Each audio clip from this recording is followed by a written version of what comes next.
afternoon. This is Mr. Rolly Cepeda, and a resident of Guam for more than 20 years, and currently an art teacher from St. John's School. As you can see here at my back, this is my artwork. This piece, which I created in 2016, is titled Paglalayag, and it features baby pawikans being ushered by feathers as they journey home. This piece is a depiction of our own journey as people and highlights our responsibility to usher and preserve. Hello everyone, I'm Jonal Buenafe and I'm an artist based in Ankara, Turkey, the Kadayawan Festival and the Sinulog Festival. Before I did those paintings, I was thinking what subject I will join for an international exhibition here in Turkey. And it came to my mind that I should make a theme which is related to our home country to promote our culture. As I'm looking some videos regarding festival dancers in Philippines, I concluded that I should make those kind of subject to show the world our culture and let them know that it's more fun in Philippines.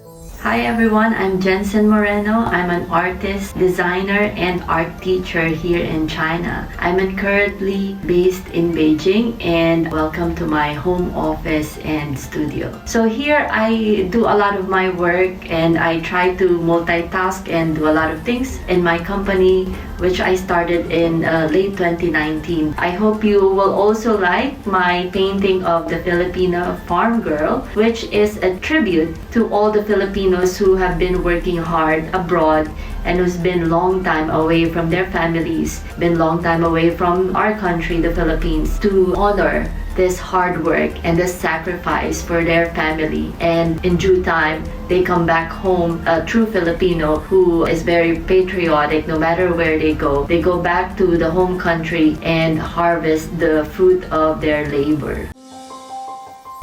My name is Orlando Pobre, based and living in Switzerland. One of my paintings selected was the three people, one culture. The history of these artworks started when I was still young at age, when we migrated in South Cotabato.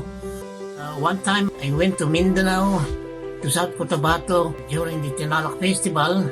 Nakita ko ang three culture celebrating together: Christian, Kibuli, and the Maguindanao. Kaya doon ko nakita ang kagandahan ng samahan ng kulturang tatlo, at hanggang ngayon ay nagbubuklod pa rin sila at sama-sama sa isang unity as one culture. I am Tina Borja Heiter, featuring my painting Tenderness. It is done in acrylic on an 80 by 80 centimeters linen canvas. I do not start a painting with an illustration or inspiration. The image that I portray is usually based on my imagination. When I start to paint, I am faced with a blank canvas and I apply layers and upon layers of colors that I fancy at that particular moment, and continue to reshape it with colors until I reach an image that I like. It might be an object, a person, or a landscape. In the case of Tenderness, I began to see a figure standing in such a graceful way while holding something very precious. And this is where the inspiration began to develop. Such gentleness could only be a woman holding a baby in her arms, seemingly rocking her to sleep. That is how I finished the painting, having Tenderness as a title in mind. Ako po si Ed Bautista, isang OFW na nakabase sa Brunei. Ang title po ng aking artworks ay Cultural Dance at Ukulele Girl. Ito ay nakuhanan ko noong pagdiriwang ng Pistang Pinoy noong 2021. Ang artworks ko po na ito ay nagpapakita ng pagmamahal at pagpapahalaga ng ating kultura sa larangan ng pagsasayaw at pagtugtog ng ating mga magagandang tugtog at sayaw. Ito rin ay nagpapamalas ng galing ng Pinoy sa larangan ng sayaw at musika. Maraming salamat po at mabuhay ang Pilipino. Hi, my name is Nami Shane Pilapil, and I painted Solitude in Peace or Loneliness in acrylic on canvas. The initial point of the painting was a calm scenario of river, and the subject, which is the boy in the boat, was actually unintentional. The house represents the Bahay Kubo, which is a native house from the Philippines. The story of this painting mainly questions the viewer whether the main subject felt loneliness or is it at peace. This reflects the lives in province from our country, whether they live in this kind of sensation or not, or even both. Thank you. Ako po si Boots Pai, isang manlilikang sining sa kaharian ng bansang Bahrain. At kasapi po ng Filipino Creatives at ng International Action Art, Bahrain at ng Pilipinas. Ang aking likang Dungawin Mo Hirang ay aking hinango sa isang awitin ni Ruben Tagalog, isang pamosong mga awit ng kundiman. Ito'y harana o isang tradisyong awitin ng mga Pilipino sa panunuyo sa dilag na kanilang iniirog sa pamamagitan ng pag-awit.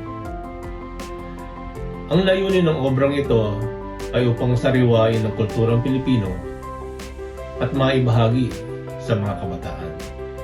Pinapakita nito ang pagiging malikhain ng mga Pilipino sa lahat ng larangan, mula pa noon hanggang sa kasalukuyan.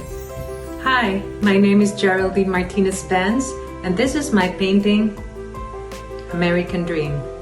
American Dream was inspired by this photo that went viral at the start of the pandemic 2 years ago. The image of an exhausted Filipino nurse with scars on his face, terrified of COVID and unknown, while dealing with a multitude of dying patients every single day, yet still staying in the game, inspired me so much that I knew I had to capture it on canvas as a tribute to Filipino healthcare workers all over the world and the Filipino culture of care. Ako si Chris Iscaros, visual artist ng Bahrain. Isa po ako sa member ng Feel Creative Bahrain. Ang aking gawa ay Palo Sebo. Ito ay tradisyong laro sa Pilipinas na laging nakikita tuwing fiesta o kasiyahan sa mga baryo. Pinapakita nito ang kaugalian nating mga Pilipino, ang pagiging masiyahin at pagtutulungan upang makamit ang tagumpay. I am Aler Auro. My painting Saka depicts the vastness of our Philippine land and the richness of its soil. It illustrates the value of hard work and perseverance of our Filipino farmers who tediously till the soil in order to bring food to their families and send their children to school. I'm Noel de Guzman, a Filipino artist based in Hong Kong. Using acrylic on canvas, I work on the Bayan Ko pieces, focusing on scribbles and calligraphy, where I drew Filipino-inspired messages such as Bayan Muna, Bangon Pilipinas, and Bayanihan themes, to name a few.